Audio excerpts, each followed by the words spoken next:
Bonjour et bienvenue sur ma chaîne YouTube Univers QSE. Aujourd'hui, je vais partager avec vous la première capsule mensuelle intitulée Bon à savoir. C'est une vidéo dans laquelle je vais zoomer sur un sujet ou une thématique d'actualité et qui mérite d'être discutée et débattue. Je vous laisse avec la première vidéo Bon à savoir. Bonne découverte! On va parler aujourd'hui dans Bon à savoir sur les trottinettes électriques. Considérée comme une tendance passagère et propre aux jeunes, la trottinette électrique s'impose aujourd'hui comme un moyen de micromobilité urbaine. C'est un moyen idéal pour un marché émergent au Maroc.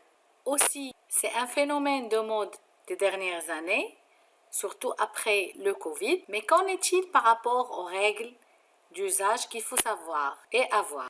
Alternatives aux autres moyens de transport, les trottinettes électriques sont classées comme engins de déplacement personnel motorisé, EDPM. La trottinette électrique est équipée d'un moteur, d'une commande qui gère sa vitesse qui peut aller au-delà de 25 km/h, d'une batterie en lithium-ion. Classée dans la catégorie EDPM, la trottinette électrique exige un contrat d'assurance au minimum. Le propriétaire doit être assuré en responsabilité civile. C'est une exigence appliquée en France. Au Maroc, ce sont des véhicules qui n'appartiennent à aucune des catégories définies dans le Code de la route promulgué par la loi numéro 52-05. En l'absence d'une homologation, ces trottinettes ne sont pas autorisées à la circulation. Leur cohabitation avec les autres véhicules sur la route est souvent difficile. Des questions actuellement au Maroc sans réponse. Le seuil de vitesse à ne pas dépasser, le port des moyens de protection, les types de voies publiques à utiliser, l'assurance, réparation des dommages corporels ou matériels causés, l'âge de conduite, etc. En France, par exemple, les trottinettes non électriques ont l'obligation de rouler sur le trottoir.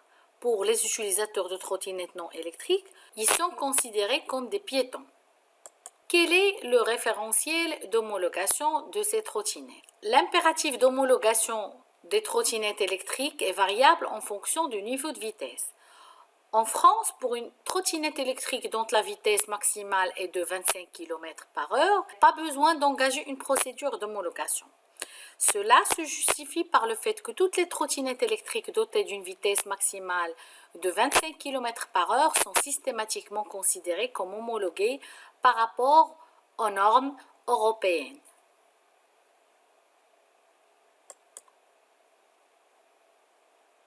Quelles sont les étapes d'homologation de la trottinette? L'homologation d'une trottinette suit deux étapes essentielles, l'immatriculation et l'assurance. Le propriétaire est donc appelé à présenter le certificat de conformité délivré par le vendeur au moment de l'achat de la trottinette auprès du ministère de l'Intérieur, le cas de la France. La dernière étape de l'homologation d'une trottinette électrique est l'assurance. En effet, cet engin est considéré au même titre que tout autre véhicule. Pour cela, la loi impose de l'assurer. Ainsi, vous serez couvert en cas de dommages causés aux tierces.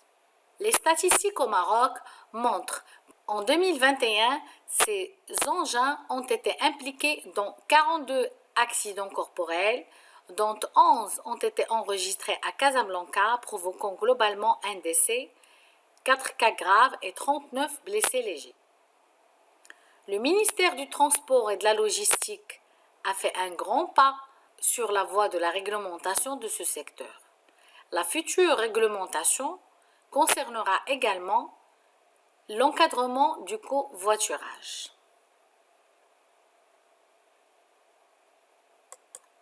Ma présentation touche sa fin, soyez prudents et je vous donne rendez-vous le mois prochain. Merci et au revoir.